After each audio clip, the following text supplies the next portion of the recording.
बृहस्पतिवार व्रत कथा। बोलो लक्ष्मी नारायण की जय।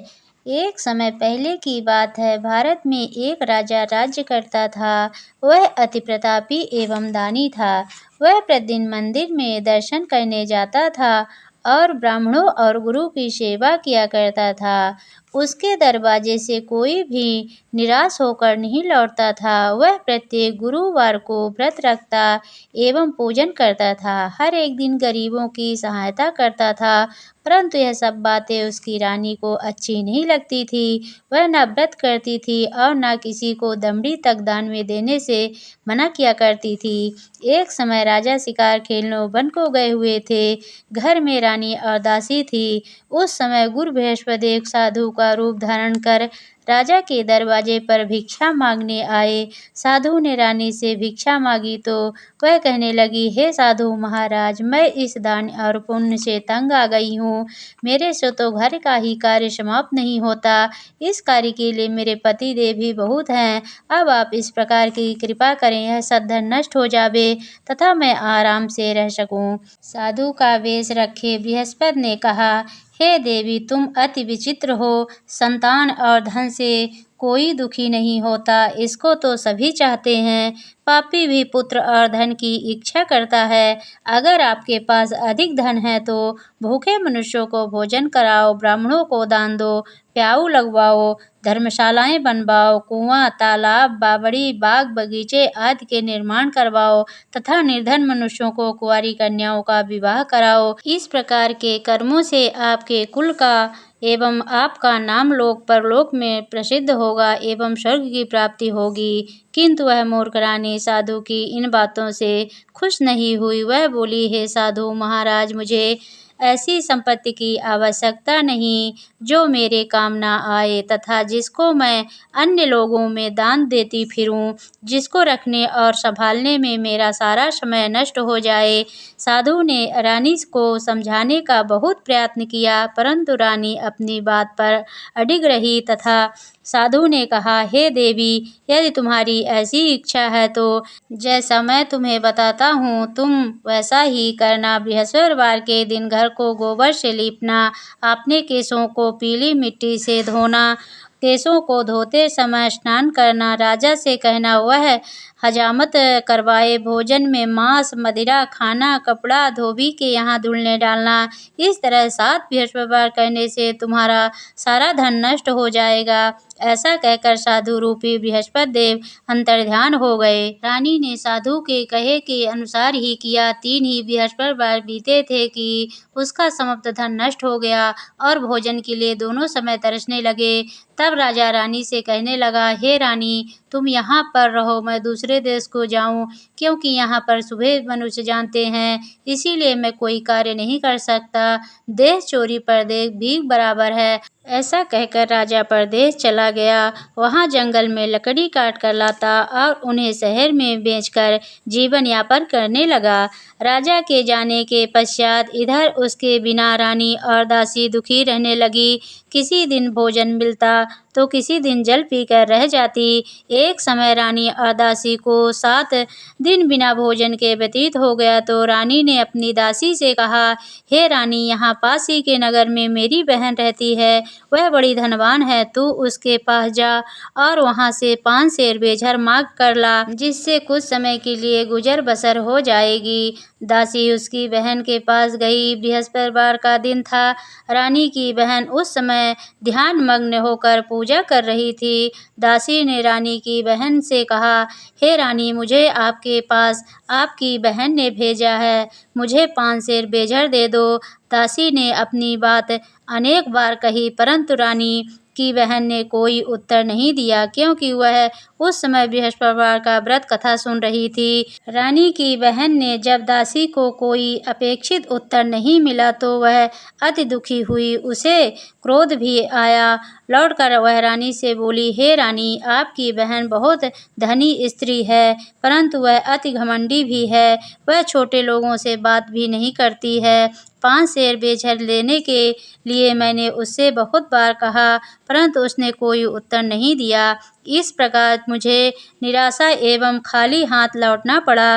रानी बोली, हे दासी, उसमें उनका कोई दोष नहीं है।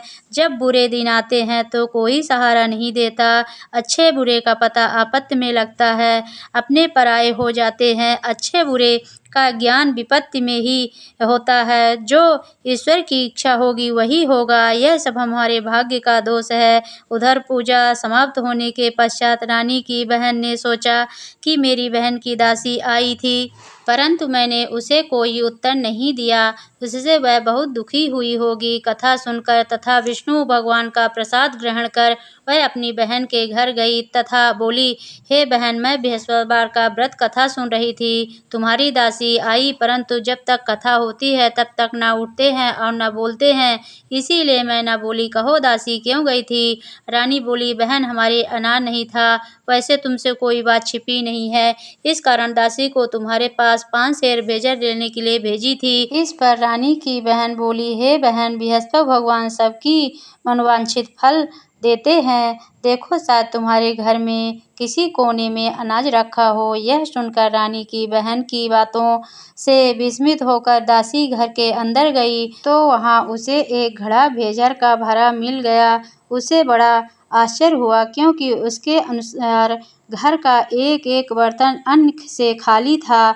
उसने बाहर आकर रानी को सारा वृत्तांत सुनाया। दासी अपनी रानी से कहने लगी, हे रानी, देखो, वैसे हमको जब नहीं मिलता तो रोज ही व्रत करते हैं। अगर उनसे व्रत की विधि और कथा पूछ ली जावे तो उसे हम भी किया करेंगे। और फिर दासी के कहने पर रानी ने अपनी बहन से बृहस्पति व्रत पूजन विधि एवं नियमों के बारे में विस्तार से पूछा। उन्होंने बताया, जो बृहस्पतिवार के व्रत में चने की दाल और मुनक्का से विष्णु भगवान का केले की जड़ में पूजन कर दीपक जलाता है, पीला भोजन करता है, पीले वस्त्र धारण करता है तथा प्रेम पूर्वक बृहस्पति भगवान की कथा सुनता है। इस प्रकार के करने से गुरु भगवान उस भक्त से प्रसन्न होते हैं, धन अन्न पुत्र देते हैं, मनोवांछित मनोकामना को पूर्ण करते हैं। व्रत एवं पूजन की विधि बताकर रानी की बहन अपने घर लौट गई। तत्पश्चात रानी और दासी दोनों ने निश्चय किया कि बृहस्पति भगवान का व्रत एवं पूजन जरूर करेंगे। 7 दिन पश्चात जब बृहस्पति आया तो उन दोनों ने व्रत रखा। दासी घुड़साल से जाकर चना गुड़ बिन लाई और उसकी दाल बनाकर केले की जड़ में विष्णु भगवान का पूजन किया। अब भोजन पीला कहाँ से आए, यह सोचकर दोनों बड़ी दुखी हुई, परंतु उन्होंने व्रत किया था, इसीलिए बृहस्पति भगवान उनसे प्रसन्न थे। एक साधारण व्यक्ति के रूप में वे 2 थालों में सुंदर पीला भोजन लेकर आए और दासी को देकर बोले, हे दासी, यह भोजन तुम्हारे और रानी के लिए है, तुम दोनों ही इसे ग्रहण करना। दासी भोजन पाकर अति प्रसन्न हुई और रानी से बोली, हे रानी, भोजन कर लो। रानी को भोजन के विषय में कुछ पता नहीं था, इसीलिए वह दासी से बोली, तू ही भोजन कर, क्योंकि तू हमारी व्यर्थ में हंसी उड़ाती है। दासी बोली, हे रानी, एक व्यक्ति भोजन दे गया है। रानी बोली, वह भोजन तेरे लिए ही दे गया है, इसीलिए तू ही भोजन कर। दासी ने कहा, हे रानी, वह व्यक्ति हम दोनों को अलग अलग 2 थालों में भोजन दे गया है, अतः हम और आप दोनों ही एक साथ भोजन करेंगी। दोनों ने गुरु भगवान को धन्यवाद एवं नमस्कार कर भोजन प्रारंभ किया। उसके बाद से दोनों प्रत्येक बृहस्पतिवार को गुरु भगवान का व्रत और पूजन करने लगी। बृहस्पति भगवान की कृपा से उन दोनों को भी भोजन एवं धन की कमी दूर हो गई, परंतु रानी फिर पुनः पहली बार की तरह आलस्य करने लगी। तब दासी ने कहा, हे रानी, आप पहले भी इसी प्रकार आलस करती थी। आपको धन संभालने एवं दान देने में कष्ट होता था, इसी कारण सभी धन नष्ट हो गया है और हमारी ऐसी दुर्दशा हो गई। अब गुरु भगवान की कृपा से धन मिला है तो आपको फिर आलस हो रहा है। बड़े कष्टों के बाद आपने यह धन पाया है, इसीलिए आपको दान पुण्य करना चाहिए। भूखे मनुष्यों को भोजन कराओ, ब्राह्मणों को दान दो, पाऊ लगवाओ, कुआं, तालाब, बावड़ी आदि का निर्माण कराओ, कुमारी कन्याओं का विवाह कराओ, मंदिर पाठशाला बनवा कर दान दो, धन को शुभ कामों में खर्च करो, जिससे आपके कुल का सम्मान बढ़े तथा आपको स्वर्ग प्राप्त हो एवं आपके पितृ प्रसन्न हो। दासी की बात मानकर रानी ने इसी प्रकार के कर्म करने प्रारंभ किए। इस प्रकार करने से उसका काफी यश फैलने लगा। कुछ दिनों के बाद एक दिन रानी और दासी आपस में विचार करने लगी कि ना जाने राजा किस दशा में होंगे, उनकी कोई खोज खबर नहीं है। रानी राजा की कोई खबर न पाकर उदास रहने लगी। गुरु भगवान से उन्होंने प्रार्थना की और भगवान ने रात में राजा को स्वप्न में दर्शन देकर कहा, हे राजा उठ, तेरी रानी तुझको याद करती है, अब अपने देश को लौट जा। राजा प्रातःकाल उठा और सोचने लगा कि मैं किस प्रकार रानी के पास खाली हाथ जाऊंगा, मेरे पास तो कुछ भी नहीं है। स्त्री जाति खाने और पहनने की साथी होती है, पर वह प्रभु की आज्ञा मानकर वह अपने नगर को चलने को तैयार हुआ। परदेश में राजा वह बहुत दुखी रहने लगा। प्रतिदिन जंगल में से लकड़ी बांध कर लाता और शहर में बेचकर अपने दुखी जीवन को बड़ी कठिनता से व्यतीत करता था। एक दिन राजा दुखी हो कर अपने पुराने दिनों को याद करके रोने लगे। उस जंगल में से बृहस्पति देव एक साधु का रूप धारण करके आए और राजा के पास आकर बोले, हे लकड़हारे, तुम इस सुनसान जंगल में किस चिंता में बैठे हो, मुझको बतलाओ। यह सुन राजा के नेत्रों में जल भरा। साधु को वंदना कर बोले, हे प्रभु, आप तो सब कुछ जानने वाले हो। इतने कह साधु को संपूर्ण कहानी बतला दी। तब साधु रूप में गुरु भगवान राजा से बोले, हे राजन, तुम्हारी पत्नी ने बृहस्पति देव के दिन बृहस्पति देव का अपमान किया था, जिसके कारण तुम्हारी यह दुर्दशा हुई। अब तुम किसी प्रकार की चिंता मत करो, भगवान तुम्हें पहले से अधिक धनवान प्रदान करेगा। तुम्हारी स्त्री ने भी बृहस्पति देव का व्रत प्रारंभ कर दिया है और तुम मेरा कहा मानकर बृहस्पतिवार का व्रत करके चने की दाल गुड़ के लोटे में डालकर केला का पूजन करो। फिर कथा सुनो, तुम्हारी भगवान सब कामनाओं को पूर्ण करेगा। साधु के वचन सुनकर राजा बोला, हे प्रभु, मुझे लकड़ी बेचकर इतना पैसा नहीं मिलता जिसने भोजन करने के उपरांत कुछ बचा सकूं। मैंने रात्रि में अपनी रानी को व्याकुल देखा है। मेरे पास कोई साधन नहीं है जिससे उसका समाचार भी जान सकूं। इससे अतिरिक्त मैं बृहस्पति देव की कथा भी नहीं जानता हूँ, जिसे कह या सुनकर व्रत धारण कर सकूं, भगवान बृहस्पति देव का पूजन कर सकूं। साधु ने कहा, हे राजा, तुम किसी बात की चिंता मत करो। बृहस्पतिवार के दिन तुम नित्य की भांति लकड़ियाँ लेकर शहर को जाओ। तुम्हें रोज से दुगना धन प्राप्त होगा, जिससे तुम भली भांति भोजन कर लोगे तथा गुड़ एवं चने का प्रसाद खरीद कर बृहस्पति देव की पूजा भी कर सकते हो। बृहस्पति की कहानी निम्न प्रकार से है। प्राचीन काल में एक ब्राह्मण रहता था, बहुत ही निर्धन था, उसके कोई संतान नहीं थी। ब्राह्मण नित्य पूजा पाठ करता, ब्राह्मण स्वभाव से दयालु तथा धार्मिक विचारों वाला व्यक्ति था, परंतु उसकी पत्नी बहुत ही मलिनता के साथ रहती थी। वह न तो स्नान करती थी और न ही किसी देवता का पूजन पाठ करती थी। सुबह उठते ही सर्वप्रथम भोजन करती, बाद में अन्य कार्य कर। अपनी पत्नी की ऐसी आदत के कारण ब्राह्मण देवता बहुत दुखी रहते थे। वह अपनी पत्नी को बहुत समझाते, किंतु उसका कोई परिणाम नहीं निकलता था। भगवान की कृपा से ब्राह्मण की स्त्री के कन्या उत्पन्न हुई। वह कन्या ब्राह्मणी के घर में बड़ी होने लगी। वह बालिका प्रातःकाल असी स्नान करके भगवान विष्णु का जाप करती थी। बृहस्पति का व्रत भी करने लगी। पूजा पाठ समाप्त कर पाठशाला जाती तो अपनी मुट्ठी में जौ भर के ले जाती और पाठशाला के मार्ग में डालती डालती तो ये स्वर्ण के हो जाते। लौटते समय उनको बन बिन कर घर को ले आती थी। एक दिन वह बालिका सूप में उन सोने के जवों को फटक कर साफ कर रही थी। तभी उसकी माँ ने उसे देख लिया और कहा, हे बेटी, सोने के जवों को फटकने के लिए सोने का सूप होना चाहिए। दूसरे दिन बृहस्पतिवार था। कन्या ने व्रत रखा और भगवान बृहस्पति से प्रार्थना करके कहा, हे प्रभु, यदि मैंने सच्चे मन से श्रद्धा पूर्वक आपका पूजन एवं व्रत किया हो तो कृपा करके मुझे सोने का सूप दे दो। बृहस्पति देव ने उसकी प्रार्थना स्वीकार कर ली। नित्य की भांति वह कन्या जौ फैलाती हुई पाठशाला जा चली गई। पाठशाला से लौटकर जब वह जौ बीन रही थी तो बृहस्पति भगवान की कृपा से उसे सोने का सूप मिल गया। उस सोने के सूप को वह घर ले आई और उसके जौ साफ करने लगी, परंतु उसकी माँ का वही ढंग रहा। एक दिन की बात है, कन्या सोने के सूप में जौ साफ कर रही थी। उसी समय अचानक उस नगर का राजकुमार वहां से होकर निकला। इस कन्या के रूप और कार्य को देखकर मोहित हो गया। राजमहल लौटकर राजकुमार अन्न तथा जल त्याग कर उदास हो लेट गया। राजा को जब अपने पुत्र का द्वारा अन्न जल त्यागने का समाचार प्राप्त हुआ तो अपने मंत्रियों के साथ वह राजकुमार के पास आए और बोले, हे बेटा, तुम्हें किस बात का दुख है? किसी ने तुम्हारा अपमान किया है अथवा कोई और कारण हो तो मुझे बताओ, मैं वही कार्य करूंगा जिससे तुम्हें प्रसन्नता हो। राजकुमार ने अपने पिता की बातें सुनी तो वह बोला, आपकी कृपा से मुझे किसी बात का दुख नहीं है। किसी ने मेरा अपमान भी नहीं किया है, परंतु मैं उस कन्या के साथ विवाह करना चाहता हूँ जो सोने के सूप में जौ साफ कर रही थी। यह सुनकर राजा आश्चर्य में पड़ गया और बोला, हे बेटा, इस तरह की कन्या का पता तुम ही लगाओ, मैं उसके साथ तेरा विवाह अवश्य करवा दूंगा। राजकुमार ने प्रसन्न होकर राजा को उस ब्राह्मण कन्या के घर का पता बतलाया। राजा के आदेश पर मंत्री उस कन्या के घर गया और राजा का आदेश ब्राह्मण को कह सुनाया।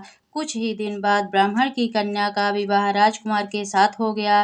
घर से कन्या के विदा होते ही उस ब्राह्मण के घर में पहले की तरह निर्धनता वापस करने लगी। अब भोजन के लिए भी अनाज भी बड़ी मुश्किल से मिलता था।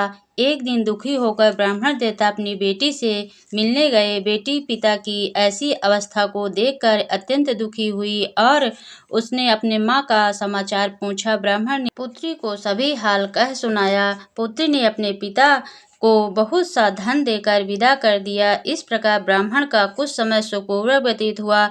कुछ दिन बाद फिर वही हाल हो गया। ब्राह्मण फिर अपनी कन्या के यहाँ गया और सभी हाल बतलाया तो कन्या ने कहा, हे पिताजी, आप माताजी को यहाँ लिवा लाओ, जिससे गरीबी दूर हो जाएगी। तब ब्राह्मण देवता ने अपनी स्त्री को साथ लेकर पुत्री के घर पहुंचे तो पुत्री अपने माँ को समझाने लगी, हे माँ, प्रातःकाल उठकर प्रथम स्नान आदि करके विष्णु भगवान का जाप करो तो दरिद्रता दूर हो जाएगी। परंतु उसकी माँ ने उसकी एक ना मानी। वह सुबह उठकर सर्वप्रथम अपनी पुत्री के घर में बचा चूठन को खा रही थी। एक दिन उसकी पुत्री को बहुत गुस्सा आया। उसने उस रात एक कोठरी से सामान निकाल कर उसको उसमें बंद कर दिया। उसमें प्रातःकाल निकाला, स्नान आदि करा के पाठ करवाया तो उसकी माँ की बुद्धि ठीक हो गई। उसके बाद वह प्रतिदिन पूजा पाठ करती और प्रत्येक बृहस्पतिवार को व्रत भी रखने लगी।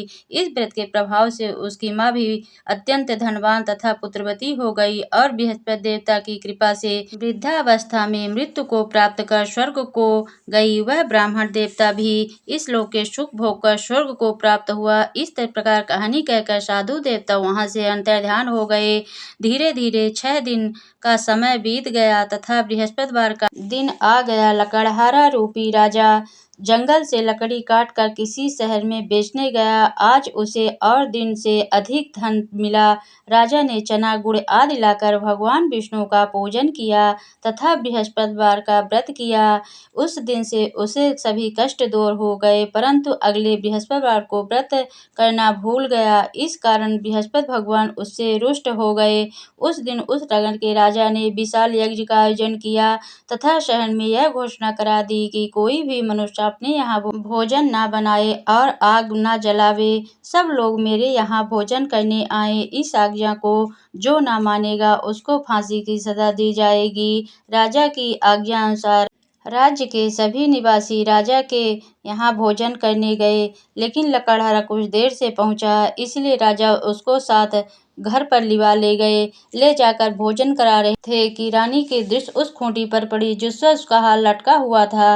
वह वहां पर दिखाई नहीं दिया। रानी ने निश्चय किया कि मेरा हार इसी मनुष्य ने चुरा लिया है। उसी समय रानी ने पुलिस को बुलाकर उसको जेलखाने में डलवा दिया। जब राजा जेल खाने में पड़ गया और बहुत दुखी होकर विचार करने लगा कि न जाने कौन से पूर्व जन्म के कर्म से मुझे यह दुख प्राप्त हुआ है। जेल में बंद लकड़हारा भगवान बृहस्पतिवार को याद करने लगा। तत्काल बृहस्पति देव साधु के रूप में प्रकट हो गए और उसकी दशा देखकर कहने लगे, अरे मूर्ख, तूने बृहस्पति देव की कथा नहीं करी है, इसीलिए तेरे लिए दुख प्राप्त हुआ है। अब तुम किसी प्रकार की चिंता मत कर, बृहस्पतिवार के दिन जेलखाने के दरवाजे पर तुझे 4 पैसे पड़े मिलेंगे। तुम उन पैसों के प्रसाद मंगवाना, भगवान बृहस्पति का पूजा एवं कथा कहना, का प्रसाद स्वयं भी ग्रहण करना तथा दूसरों को भी कराना। इस प्रकार करने से तुम्हारे कष्ट दूर हो जाएंगे। अगले बृहस्पतिवार राजा को जेलखाने के दरवाजे पर 4 पैसे पड़े मिले। राजा ने पूजा का सामान मंगवाकर कथा कही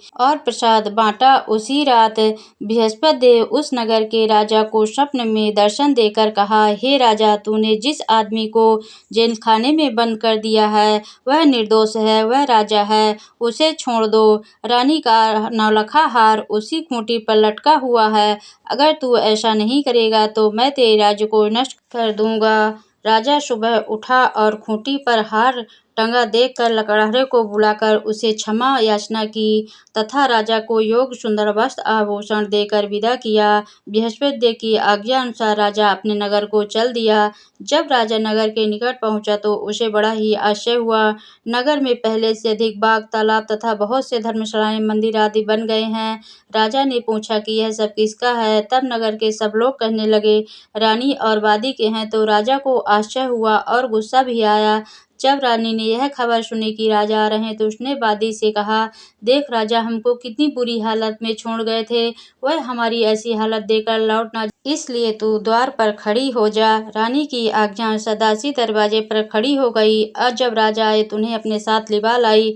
तब राजा ने क्रोध करके अपनी तलवार निकाली और पूछने लगे कि यह बतलाओ कि यह धन तुम्हें कैसे प्राप्त हुआ है। तब रानी ने कहा, हमें यह बृहस्पति देव के इस व्रत के प्रभाव से प्राप्त हुआ है। अब राजा ने निश्चय किया कि 7 रोज बाद तो सभी बृहस्पति देव का पूजन करते हैं, परंतु मैं प्रतिदिन दिन में 3 बार कहानी कहा करूंगा तथा रोज व्रत किया करूंगा। हर समय राजा के दुपट्टे में चने की दाल बंधी रहती तथा दिन में 3 बार कहानी कहता। एक रोज राजा ने विचार किया कि चलो अपने बहन के यहाँ हो आवे।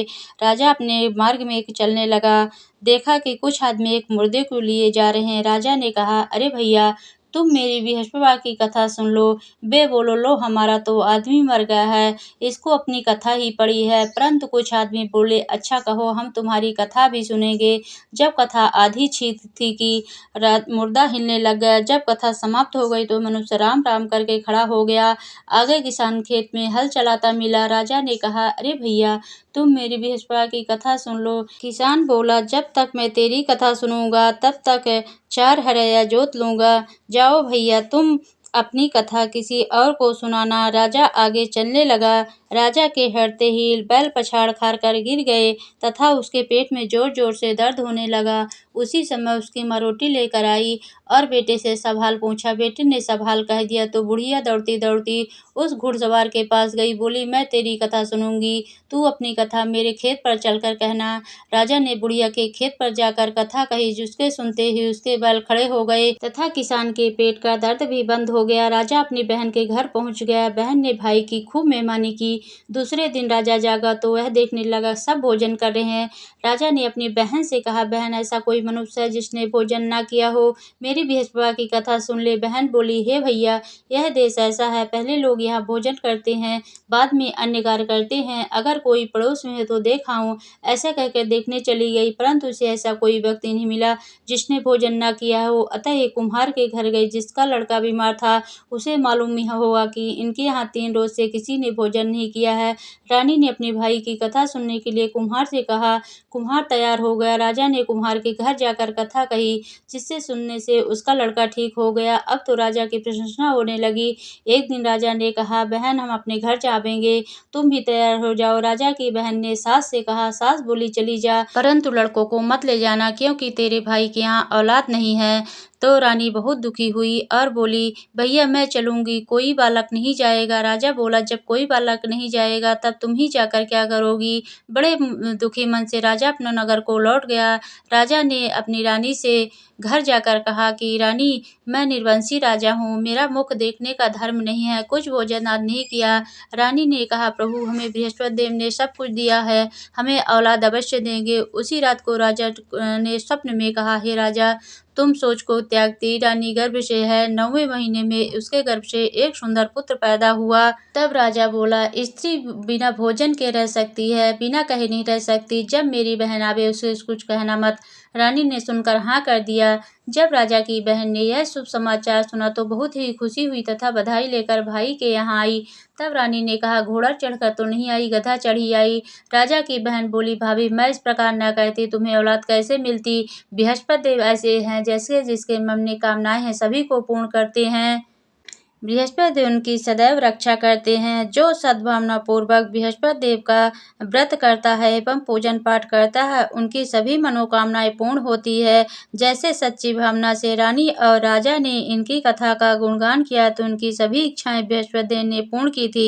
इसीलिए सब कथा सुनने के बाद प्रसाद लेकर जाना चाहिए। हृदय से उनका ध्यान करते हुए बोलो विष्णु भगवान की जय, बोलो बृहस्पति देव की जय। ओम जय बृहस्पति देवा स्वामी, जय बृहस्पति देवा। चीनी चीनी भोग लगाऊं कदली फल मेवा। ओम जय बृहस्पति देवा, तुम पूर्ण परमात्मा, तुम्हें अंतर्यामी। जगत पिता जगदीश्वर, तुम सबके स्वामी। ओम जय बृहस्पति देवा, चरणामृत निज निर्मल सब पातक हरिता। सकल मनोरथ दायक, कृपा करो भरता। ओम जय बृहस्पति देवा, तन मन धन अर्पण कर जो जन शरण पड़े। प्रभु जो जन शरण प्रभु प्रगट तब हो कर आकर द्वार खड़े। ओम जय बृहस्पति देवा, दीन दयाल दयानिधि भक्तन हितकारी। पापी दोष सब हरता, भव बंधन हारी। जय बृहस्पति देवा, सकल मनोरथ दाय, सभी संशय तारो। विषय विकार मिटाओ, संतन सुखकारी। ओम जय बृहस्पति देवा, बृहस्पति जी की आरती जो प्रेम सहित गावे। ज्येष्ठानंद बंद सो सो निश्चय पावे। ओम जय बृहस्पति देवा।